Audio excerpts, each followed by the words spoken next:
Assalamualaikum warahmatullahi wabarakatuh. Apa kabar anak-anak Umi? Umi harap semuanya dalam keadaan sehat ya. Anak-anak Umi, selama masa pandemi COVID-19 ini, kita dilarang untuk pergi ke sekolah.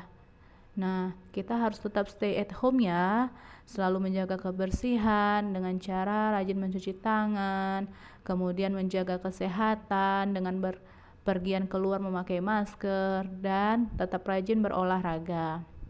Nah, hindari tempat-tempat keramaian ya.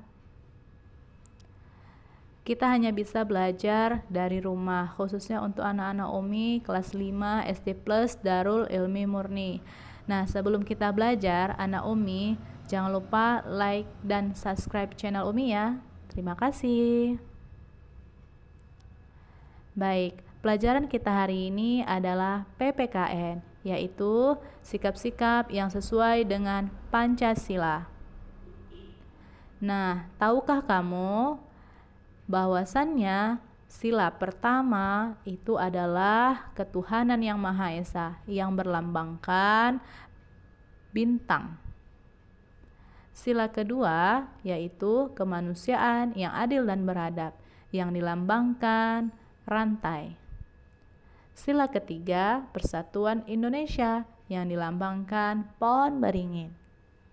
Sila keempat, kerakyatan yang dipimpin oleh hikmat kebijaksanaan dalam permusyawaratan perwakilan yang dilambangkan kepala banteng. Dan yang kelima, keadilan sosial bagi seluruh rakyat Indonesia yang dilambangkan padi dan kapas. Baik, Umi jelaskan sikap apa yang terkandung di dalam sila pertama. Nah, simak baik-baik ya. Yang pertama, beriman kepada Tuhan Yang Maha Esa sesuai dengan agama dan keyakinan yang dianutnya. Kedua, tidak memaksakan agama kepada orang lain. Tidak boleh ini ya. Apapun kepercayaan teman-temanmu walaupun berbeda agama jangan dipaksakan. Yang ketiga, rajin beribadah. Nah, kalau kita khususnya umat muslim, maka kita harus menegakkan sholat 5 waktu. Yang keempat, memberikan kesempatan kepada orang lain untuk beribadah dan merayakan hari besar keagamaannya. Jadi, jika ada agama lain sedang beribadah, jangan diganggu ya. Yang kelima, hormat menghormati dan bekerja sama antar pemeluk agama. Nah, ini artinya kita harus selalu hormat meskipun mereka berbeda agama, kita tetap berteman, tetap bekerja sama seperti gotong royong dalam menjaga lingkungan. Tapi, jangan pernah mengganggu agama mereka ya. Nah, sila yang kedua, sikap yang sesuainya adalah tidak membeda-bedakan teman dalam bergaul. Walaupun kita berbeda suku, agama, bahasa, itu tidak boleh membeda-bedakan ya. Yang kedua, saling membantu dan menolong antar sesama manusia. Ya, seperti jika ada tetanggamu yang tertimpa musibah, maka harus ditolong. Yang ketiga, menjenguk teman atau orang yang sedang sakit. Nah, kita hibur tuh kalau ada teman kita yang sedang sakit. Yang keempat, saling mencintai sesama manusia. Ini maksudnya kita harus saling berteman, tidak boleh saling bermusuhan. Yang kelima, mengembangkan sikap tenggang rasa. Tenggang rasa ini artinya kita merasakan sedih jika teman kita juga merasakan sedih. Kita membantu jika teman kita butuh bantuan. Nah, seperti itu. Nah, kalau ada teman yang terjatuh dan kesakitan, maka jangan diketawakan. Dan yang terakhir, tidak semena-mena terhadap orang lain. Jadi tidak boleh kita membuli ataupun mengganggu, menjahili orang lain, terutama teman kita. Oke ya, kita lanjut. Nah, sikap yang sesuai dengan sila ketiga, yang pertama, gotong royong dan kerja bakti. Ini ya, seperti membersihkan got, parit, lingkungan sekitar komplek. Yang kedua, mempelajari kesenian dari daerah lain. Nah, kita harus tahu juga nih kesenian yang ada di daerah misalnya Sumatera Barat, jangan dari Sumatera Utara aja. Yang ketiga, cinta tanah air dan bangsa. Kita harus mencintai tanah air Indonesia Raya tercinta ini ya, dengan cara ya membelilah produk-produk Indonesia. Yang keempat, bangga sebagai bangsa Indonesia. Wajib dong kita harus bangga terhadap bangsa Indonesia karena inilah bangsa di mana kita dilahirkan. Yang kelima, saling menghormati adanya perbedaan suku, ras, etnis, dan agama. Tidak boleh membeda-bedakan ya.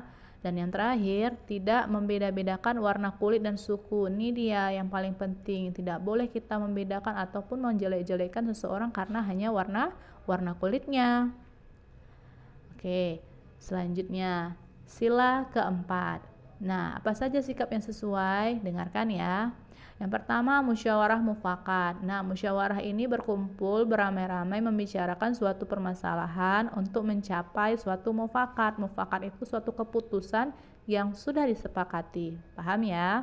Yang kedua, menghargai pendapat orang lain. Nah, ketika ada orang yang sedang berbicara di dalam musyawarah, di dalam rapat, kita harus saling menghargai. Yang ketiga, menghargai perbedaan pendapat. Meskipun antara satu dengan yang lainnya berbeda pendapat, kita dengarkan dahulu, jangan dipotong dulu pembicaraannya ataupun usulannya dari orang lain. Kita dengarkan dan ditampung dahulu. Lalu nanti kita akan cari mana keputusan yang terbaik untuk bersama. Yang keempat, tidak memaksakan pendapat pribadi kepada orang lain. Ini dia, tidak boleh kita ya memaksakan harus begini, tidak. Namanya juga musyawarah berkumpul, rapat, maka kita harus mencari solusi mana yang terbaik.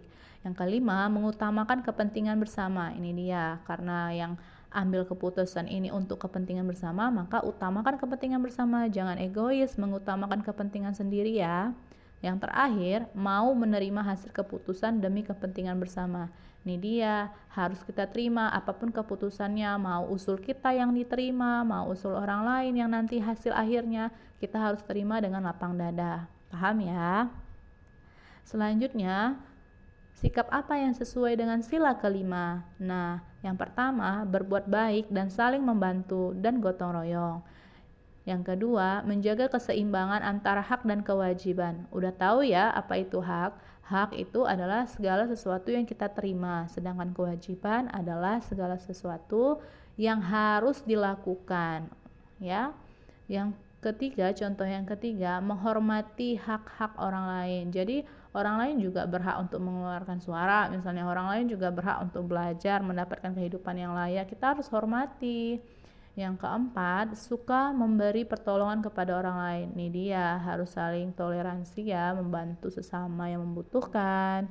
Yang kelima, tidak melakukan perbuatan yang merugikan kepentingan umum. Ini nggak boleh ya, merusak tempat-tempat umum, mencoret-coret dinding atau yang lainnya.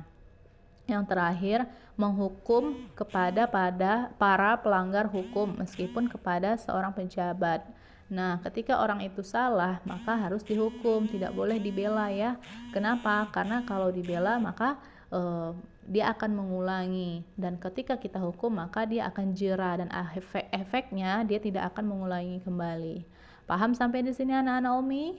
Nah, jika sudah paham, maka simak ya tugas yang akan Umi kerjakan. Kerjakan di buku tulisnya ya. Nah, di sini ada beberapa sikap. Nah, coba kamu tarik garis, apakah sikap-sikap ini sesuai dengan sila-sila yang tadi telah kita baca. Nih, ada yang sila ke-1, yang mana kira-kira yang sesuai? Sila kedua, atau sila ketiga, atau sila keempat, atau sila kelima? Nah, Umi baca ya, menggunakan hak pilih dalam pemilu, itu termasuk sila yang mana? Oke, selanjutnya, mempersilahkan teman untuk melaksanakan peribadatan. Ini sila yang mana? Hayo. Selanjutnya, menganggap pembantu sebagai bagian dari anggota keluarga. Ini dia. Yang mana ya? Lanjut, mengadili pelanggar hukum sesuai dengan undang-undang. Ini juga yang mana? Dan terakhir, menjenguk teman yang sakit. Nah, jika kalian sudah merasa benar, maka tariklah garisnya. Kerjakan di buku tulis ya. Sampai di sini ya pelajaran kita anak-anak Umi. Nah, selamat belajar. Manjada wajada, artinya siapa yang bersungguh-sungguh pasti dia akan dapat. Dipelajari dan dipahami. Baik anak-anak Umi, sampai di sini materi kita hari ini. Umi akhiri dengan wabillahi taufiq wal hidayah. Assalamualaikum warahmatullahi wabarakatuh. Selamat belajar.